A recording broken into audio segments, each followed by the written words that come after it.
Okay, today we're talking with Army Veteran Brent Bowers from the Land Sharks, talking about buying vacant land, which is cool. I've had uh, some folks on the show a year or two ago doing similar things. It's a interesting concept. Looking forward to talking about that. But Brent, take us back and tell us what you did in the Army first.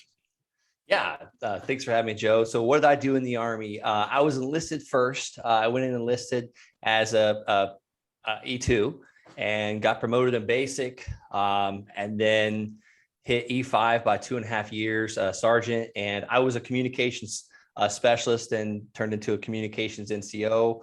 Mhm. My favorite part about that was just making sure all the trucks could communicate when we're rolling out the wire. It was every time, like we would get there 2 hours before mission would start, and it would be like my adrenaline would start pumping because no one's radios worked, no one's BFTs worked, nothing worked, and I got to fix it. I got to be the superhero. Yeah, that's awesome. Check, check, check, right? That's right. As old adage, calm always sucks. Well, It always you hope it sucks, doesn't. man. It never works when it needs to. And then I was like, I got to get the heck out of this communications world. Everyone's always screaming at me. And so I was like, I'm going to be an officer. I'm tired of these officers telling me what to do. So I'm going to be one of them. So the Army selected me for the active duty green and gold, sent me to college. I had to apply for it a couple of years. First couple of times they denied me. Uh-huh. And then I get out and I'm now a quartermaster. I didn't really do much with supply, but it's a lot of transportation stuff and logistics and who's going to sleep where, how we're going to get places. But I'll tell you what, as a second lieutenant, that was no better. I wish I just stayed NCO in comms world, because that was a way better world than being a second lieutenant in logistics. So I got to see kind of two different sides, which is a very small portion of the military, but it was a Mhm. blast. Such a great time. That's awesome. Well, talk about what your transition when you got out. Were you looking to go straight into entrepreneurship, or did you have much of a plan? Heck yeah, I was already an entrepreneur. So in 2007, right before I joined the military, I had just got my real estate license and I bought a rental property. And then everyone knows what happened in 2008. The housing market crashed. I was sucking wind. I was like wearing out a pair of shoes a month by door knocking, trying to drum up business. And ultimately, I was driving people around in my car to find rental properties. And I was lucky if they even rented a property. And I was very lucky to even make $300 in a week. And I probably spent that much in gas. So I was Mhm. like, I got to do something different. I'm 24 years old, have a rental property, used to have a business, have a real estate license, and I could barely pay my bills. So I need to go back to school and, tried to join the Air Force. They wouldn't let me in just because of what I got in trouble when I was 18 years old fighting. And who'd have thunk the military doesn't want anybody that fights, but well, Air Force didn't anyways. Right. And luckily I'm coachable, and the Air Force recruiter was kind enough to say, go next door to the Army. They'll take anybody. So I did. I went right next door. Was in basic training a couple months later. But as far as what was it like to exit ETS, transition out, um, it was basically the 8.5 years I did. I had a great time. Um, and you said the good, bad, and the ugly. I lost my first wife on my second deployment. She moved in with another man. She was tired of me being gone, training, deployed all the time. We were back-to-back deployments. But I met the woman of my dreams now. We're still married. We have 3 amazing kids. But we had our first baby, and it was time for me to get out. I wanted to be home more often. Everyone's like, dude, do 20 years. You got to retire. And I'm one of those guys, how they put the horse blinders on because they want them to look straight. I'm Mhm. like a horse. And when I get something in my mind, I'm doing it. So there was no question. I was like, I'm getting the heck out of the military. Not because the military was bad, just because I wanted to change. I wanted to be home with my children, home with my wife. And that fear was in the back of my mind. Another one's going to leave me type thing. And I didn't want that happening again. So I was already an entrepreneur. So I found a niche in real estate called land, and I was flipping land during my off time, like my hour lunch break. And I would get up like 4 a.m. in the morning before I had to be at PT and do land deals. And I was already making $9,000-$10,000 a month passive income from land. So it was a no-brainer. I was like, I got to get the heck out. And that was my main thing. I wanted to cover my expenses. I didn't want to be sleeping under the bridge when I got out. And I think that's a lot of fear for a lot of people. How am I going to pay my bills? How am I going to get insurance? And I'd love to share how we did all that. Yeah. So I'd like to hear the story. So first of all, how did you discover buying vacant land, flipping vacant land was actually a lucrative deal? Yeah. So I was already like I said, I bought that first rental house in 2007, came back from Afghanistan in 2011. And my first renter trashed the heck out of the place. So I spent all my deployment money working on this house. And we were in Germany, should have been traveling on the year we came back, and I didn't have the funds to, because it all went to the rental property. So I was learning the school of hard knocks, but learned valuable lessons about how to be a good landlord. So the rental properties, I kept, when I got back to the States in 2013, I bought another one, and I bought another one because they kept appraising and appreciating, I should say appreciating in value. So I would pull out money and buy another property. Well, after about the third property, I was flat broke, Joe. I mean, I was like, my Amexes, my American Express is maxed out, my Home Depot card is maxed out, but I got a couple nice rentals, but I don't know how I'm going to pay my bills again. Mm-hmm. So I was like, okay, maybe I can wholesale a house. I got the house under contract for really cheap and then sold my contract, did a couple of those, hired a coach. His name was Tom Kroll with Wholesaling Inc., which I now have the honor to be a coach with Wholesaling Inc., at their land coach. But the houses were just not doing it for me. I was on base at 6 a.m. at PT and usually leaving by 6 or 7 p.m. So I was really only working a half day from 6 to 6, right? But there wasn't a lot of time to meet homeowners and look at the house and figure out what it needed. I would zoom out of the gate, speeding through posts, which I don't recommend anybody do that, to go meet a seller. And if I didn't get the contract in that 10 minutes I had with them, I wasn't getting it. But land, I heard it on a podcast. I was searching for answers. I was like, there's got to be a better way to do this. And I heard about a guy on a podcast, and I was just blown away. He was talking about he's buying land at these crazy discounts at like 5, 10, 20 cents on the dollar and flipping this stuff overnight and making an absolute fortune. Like he's forexing his money. So if he's buying it for $500, he's literally making like $2,000 the next day. And I was like, that's some quick, fast money. So I started mailing the vacant land that was behind on taxes, and I mailed 687 postcards, got about 80 phone calls, only had time to return about 20 of them, and bought 2 parcels of land and sold it within 30 days. And each one of those made me a profit of about $4,500 each. So I was like, this has got to be too good to be true. And I just kept doing it and doing it and doing it. And then I started seller financing them. And before I knew it, I had like 8 or 9 grand a month coming in. And I had and I had already gotten the approval to be released from the military. I only had about a year left, and I just kept building on it. And that's what gave me the confidence and the courage to get the heck out, because I was scared, just like everyone getting out. Yeah, but you had a lot of momentum going into your EAS. Yes. You'd already had income coming in before you got out, which is the ideal situation. Probably still a little unnerving that you're now completely on your own. You're not going to have that steady paycheck coming in. Yeah. And I'll tell you, I'll tell the listener something else. I was scared. I was nervous as heck, even with those funds coming in, because I thought, this is not going to keep going. This is not going to keep happening. So I was able to do what they call the internship program. The Army, the military, they have a great transition program. Utilize all those services. And if you're not tracking the military, I know for sure the Army allowed me to do a 3-month internship. And I went all the way back to Florida and started actually interning for Wholesaling Inc. So we had to do some paperwork. It wasn't easy, but nothing in life that's worth it is ever easy. But that 3 months gave me the time that I needed to transition to like actually get some systems in place. And I'll tell you, that first month of that internship, like I was a basket case. My wife probably didn't want to be around me, because I was like driven. I was like still, almost as if I was still on a deployment. But after 30 days of that, Yeah. I took a breath. I was like, okay, this is totally doable. Because the one thing about the military is they take care of everything. Your housing, your insurance, your medical, your teeth, your hearing. You don't have to worry about anything. You're told what to do, told what to wear. And when we get out on our own, like it's almost like we were a little institutionalized. And I hate to paint the bad picture, but it's almost like, when you hear that word, you think of someone in prison. And I'm not comparing the military to prison, but we're told what to do, what to think sometimes. So I was becoming my own person again. Mm-hmm. Yeah, that is kind of a unknown or untalked about part of the transition process, is going back to becoming a civilian again, which means not all those decisions are made for you anymore. And ironically, is a lot of us get out of the military because we want to go start making our own decisions again and we want to be told what to do all the time.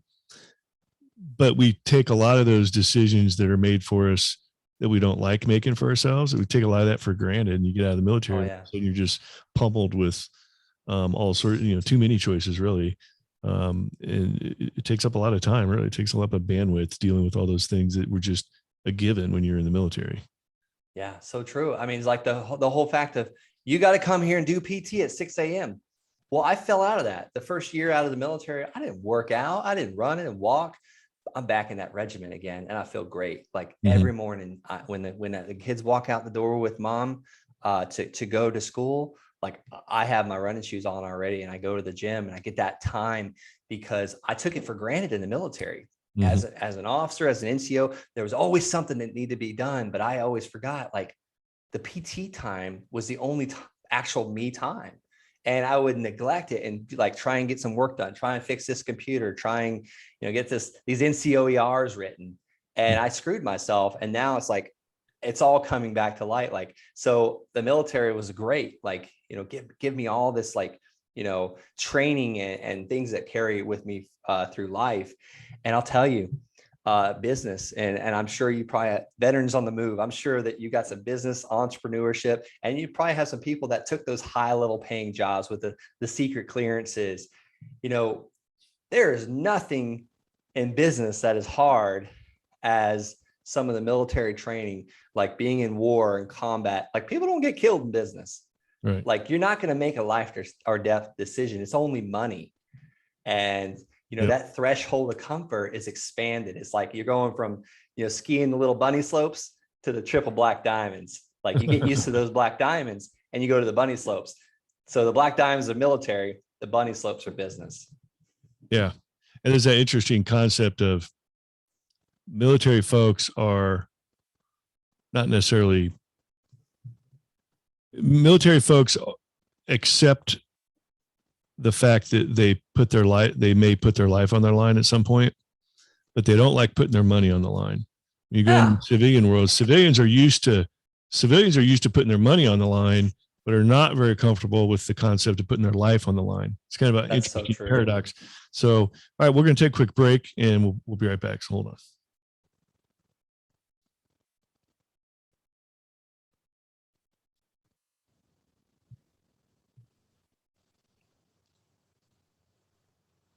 All right, back talking with the Army veteran Brent Bowers from the Land Sharks.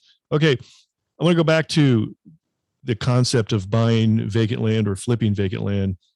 Talk us through the basics, the nuts and bolts of how that process works. Yeah, absolutely. Let's give the listeners a way to make some money right now with land. So I'll give it all out. I'm going to talk to you about my first deal. I talked about how I sent a postcard to an actual list of people, and that list of people were behind on their taxes. And is it okay? I'll give some links out to where they can get that exact postcard that I sent, get the list, everything, and we could walk people through how to do a land deal today, if that's all right, Joe. Absolutely. You can say what the links are. You can send them to me. We'll put them in the show notes also. Awesome. So the first property, I've sent out that postcard, and I'm going to give the postcard right now to all your listeners. It simply said, like, hey, Joe, I'd like to buy your land on Mulberry Street. If you're interested in an all cash fair offer, call me, and let's talk. And it said, God bless Brent. So that if the listeners want that exact postcard, it's the land. They can go to www.com or www.thelandsharks.com/postcard. That's thelandsharks.com/postcard. That's the exact postcard I sent to get my phone ringing like crazy. How in the world did I get this tax delinquent list? I called the county treasurer. The county treasurer is in charge of making sure people pay their property taxes. And I asked them, I said, hey, I'd like a list of people behind on their taxes for the property taxes. And a common thing that the county treasurers like to say is, oh, that list doesn't come out until October or September. You don't care when the list comes out. You can get last year's list, because the reason why they think you want that list is you want to pay the back taxes and make a return on your money. And that's a whole nother subject. I'm going to get into all that. I don't do that, by the way, but you don't care about buying those tax liens. You care about what properties are behind, because you want to get a letter to them, this postcard I just offered, to offer to buy that land before they lose it. Before they lose it and don't get a penny for it. So you get that list from the county treasurer, and then you mail the postcard. So that's exactly what I did. And a seller called me and he said, hey, I'm a retired CPA. I'd like to sell this land. I traded for it like several years ago. I'm behind on my taxes. I'm tired of paying the taxes. He said, I'll take $285. And I almost dropped the phone. I'm like, $285? Where's the catch? Yeah. And I said, what's the catch? He goes, well, it's not buildable. And I said, okay, well, tell me where it's at. So he told me where it's at. And I said, it's okay if I drive there this weekend. So I looked at it, me and my wife and our brand new newborn baby. We drove to it, and it was just magnificent land. It's overlooking the Pike National Forest in Colorado. I was stationed at Fort Carson at the time. So it was maybe an hour and a half drive. But long story short, I didn't know what it was worth, and I knew it was not buildable. So being a novice, like, we're leaving, and it's as if God himself planted a real estate office for me to call, because there was one at the bottom of the hill, not even a mile from this property. So I called the realtor and I said, hey, I got this lot. It's on Lake Avenue in Palmer Lake. I don't know what it's worth. I'm about to buy it. I want to know what you would list it for me. Like, what would be the 30-day blowout price? Like, I want to get it done now price. Like, I don't want to wait. I need to get my money back quick, because $285, Joe, was a lot for me at the time. I'm embarrassed to say it. Like, I couldn't just leave my money sitting in this property. That was like rent money, grocery money, diaper money. Right. So she goes, I don't know about a 30-day blowout price. The realtor said this. She said, but I think you could probably get about 10 grand for this land on the MLS. And I'm thinking to myself, I'm paying $285 to make 10,000. So I thanked her for her time. I told her I'd call her back. I had to talk to my wife. So before I got done talking to Emily, my wife, she calls me back and goes, hey, would you be okay if I bought the land from you? And I was like, sure. What are you offering? She said $5,000. I was like, oh my God. Okay. When do you want to close? She said, let's close on Wednesday, 4 days from now. I said, okay, send me the contract. I called my seller back. I said, I'll take the land for $285. Can you meet me on Tuesday? I'll pay you on Tuesday. Bring me the deed. He said, sure. So I paid him on Tuesday, got the deed, brought it to the title company, picked my check up the next day for $5,000. And that's exactly how I did it. I got lucky. I called because I had no clue what I was doing. I was humble. And the second one went about just that well too. Yeah. Okay. So here's a question. Why did the retired CPA who had this land that was a pain in his butt, why didn't he just try to sell it to a realtor or just go down that road? I'm going to answer it with a question. Why does anybody join the military? I don't know.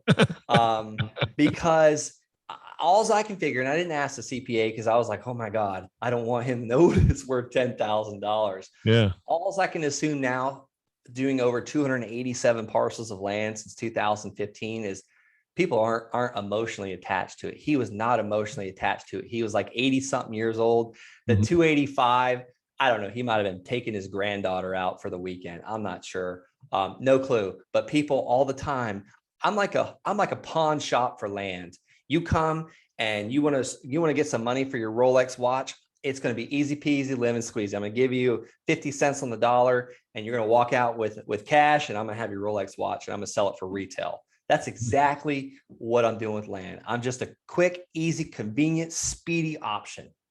Right. Now, you've done a lot of land deals. How many times have you been stuck with one longer than you wanted to be? You know what?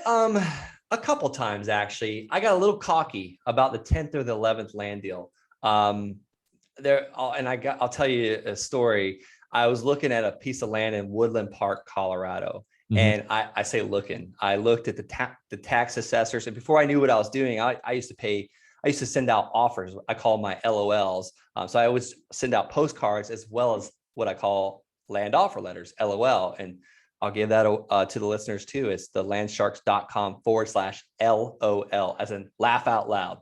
I would send offers for like 50 cents on the assessed value. This is the beginning days, because I didn't know how to figure out what they're worth. So I just looked at what they assessed. The county said it was worth, which is really what they taxed it on, which doesn't even matter. But I was sending them out at 50 cents on the tax value. And a lady signed it and sent it right back to me. And I said, okay, I'm getting the land at $3,300. The county also says it's worth $33,000, and the assess was $6,600. So I was like, this is a no-brainer. So I went, gave them the check. That night, they gave me a quit claim deed. So they just stopped claiming it and now transferred it to me. Mm-hmm. And come to find out, I never looked at the land until I sent the realtor to list it. The realtor is going to list it for like $50,000. But when he got there, the photographer's like, man, there's a huge crater in the ground. Like this is not a good piece of land. And then to find out, after we actually got a buyer willing to buy this huge hole in the ground, he was going to build a house on stilts. Come to find out, there was a cloud on the title because this person bought it through a tax lien sale. So they kept paying the tax liens I was talking about a little earlier. And finally it became deed eligible. Basically all that means is the deed's now able to transfer to the tax lien purchaser. And it's a foreclosure process where they take ownership of it.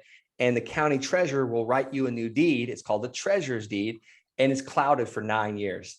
So my buyer is like, no way, I'm not buying a clouded title because I can't get title insurance on it. So I was like, just like, oh my God, what did I do? I just wasted $3,300. And I was still in the military at this time. Yeah. And I didn't have tons of savings. I paid off my cards, my credit cards and all that. But I was like, man, $3,300, I can't lose that. So the biggest, stupidest mistakes I made, it still worked out because I had a tool in my bag that I could use, and that's seller financing. So I put it out there on Craigslist. My realtor canceled the listing on me. Put it out there on Craigslist for exactly what I paid for it. And then I would take a couple $100 a month at 0% interest. I had a buyer within a few weeks. This was about a 6-month process, by the way. Had a buyer in a few weeks that was willing to pay me a couple $100 a month. So I got my money back, but also another learning lesson. I didn't lose money. I may have lost a little bit, but that's probably the worst deal I've ever done, to where I should have lost money, but there was things that I was able to try, which was seller financing, that allowed me to get it back. Yeah. So talk a little bit about the difference between doing this with land versus doing it with a house. Yeah. I mean, I love houses. We actually buy houses. We flip houses. I've actually got 2 houses right now on the market for sale, and they're great. But I'll say that some of the major differences is, land is simple. I can do this. I live in Florida. My main land business is in Colorado and Arizona. So I can do this virtually. Now I have a team set up out there. But it's also the sellers. The sellers are way less emotional about it. Mm-hmm. They've never laid their head in that house at night, or on the land at night, I should say, or they inherited it, or it was passed down to them. So they're more willing to just, unload it faster. Where to the other example, where someone's lived in a house for 30 years, they raised their 4 children, their marriage was in that house, and they're emotional about it. They want to get the most amount of money as possible for it.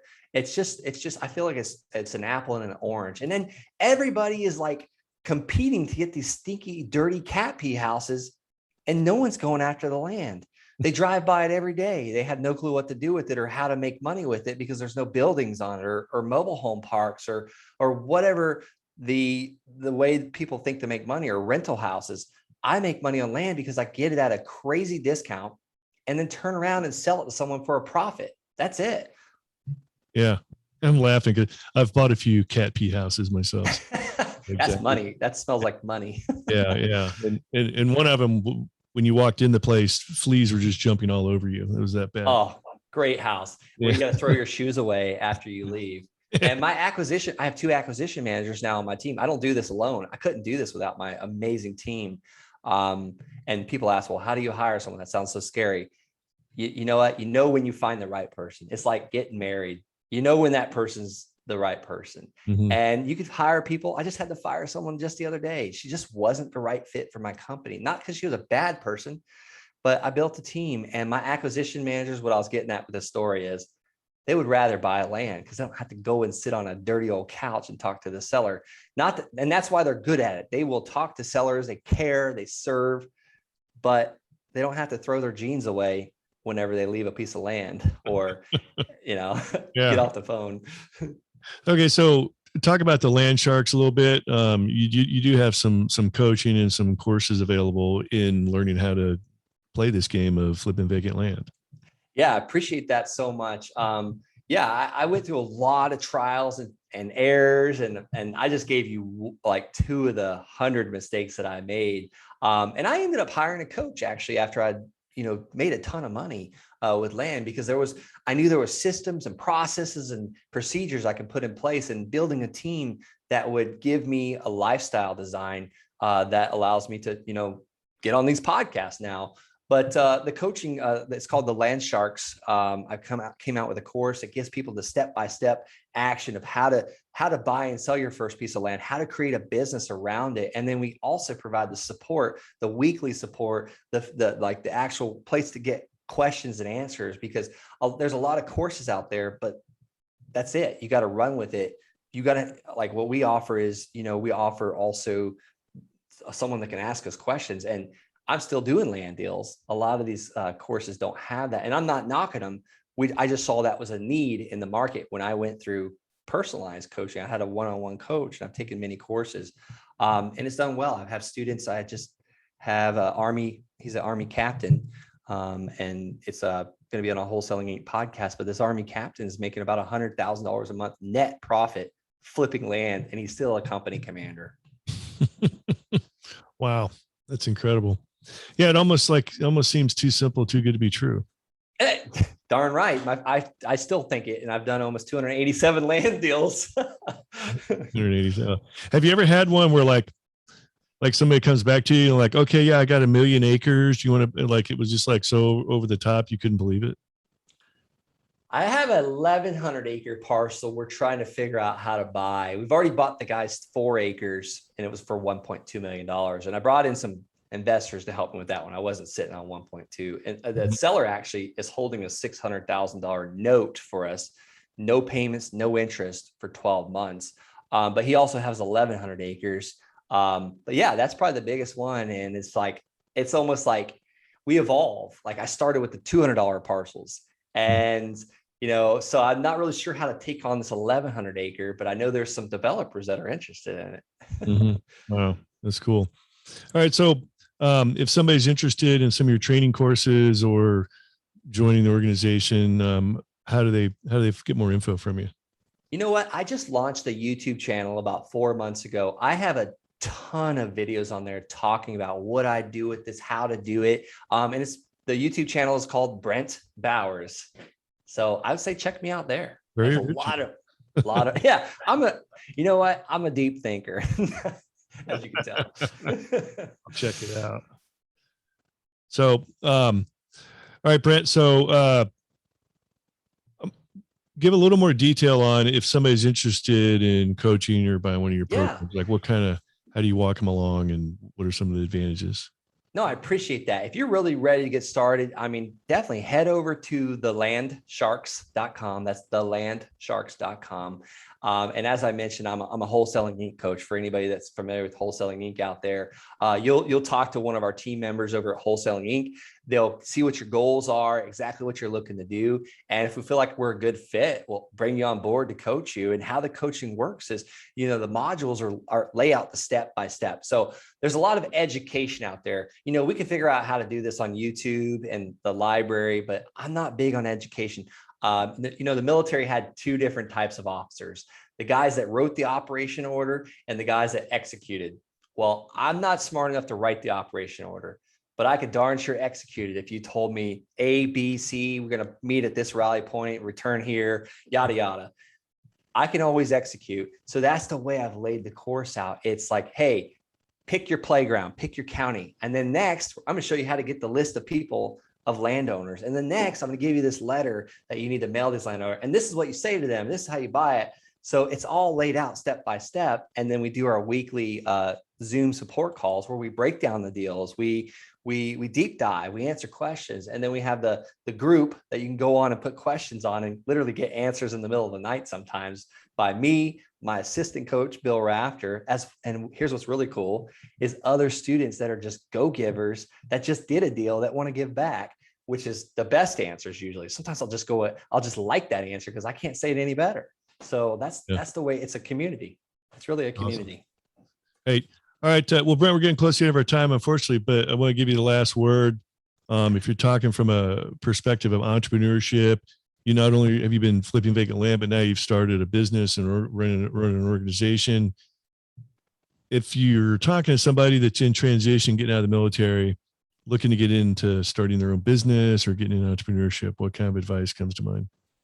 Yeah, for those that are watching this, I don't know if this is on recording it on YouTube. If you want to see the video, there you go. Check out the video. I've got a massive rhinoceros standing behind me. It's broken through the wall. Rhinos always charge. They've got 3-inch thick skins. They can take the torpedoes. And I got this from a book called Rhinoceros Success. But just be a rhino. Keep charging. Like hit the floor each morning and charge. Have what you got to get done that day. Like my wife just wrote a book and she's starting a podcast and she was downing herself. She's like, man, I got so many steps I've got to take. And I was like, well, you got to stop. You got to celebrate the wins. You got podcast episode 0 done today. Celebrate it. It's a small wins. Like I didn't get a multi-million-dollar business built overnight. It was a series of small wins. Just like you, Joe, like the first episode, you probably have, I don't know. We can't look at the built look at the built product. We got to celebrate the daily steps it takes to get that product. Absolutely. All right. Great advice, Brent. One last time, if someone's, how do we find you on the net? Yeah. Head over to thelandsharks.com, or check out my YouTube channel, Brent Bowers. And if you're getting some value out of it, which I know you will, subscribe. Yep, I'll check it out myself. Sounds interesting. So thanks, Joe. All right, appreciate you being here, sharing your entrepreneur success story. Look forward to your future success. Thank you very much. All right. These two veterans are Oscar Mike.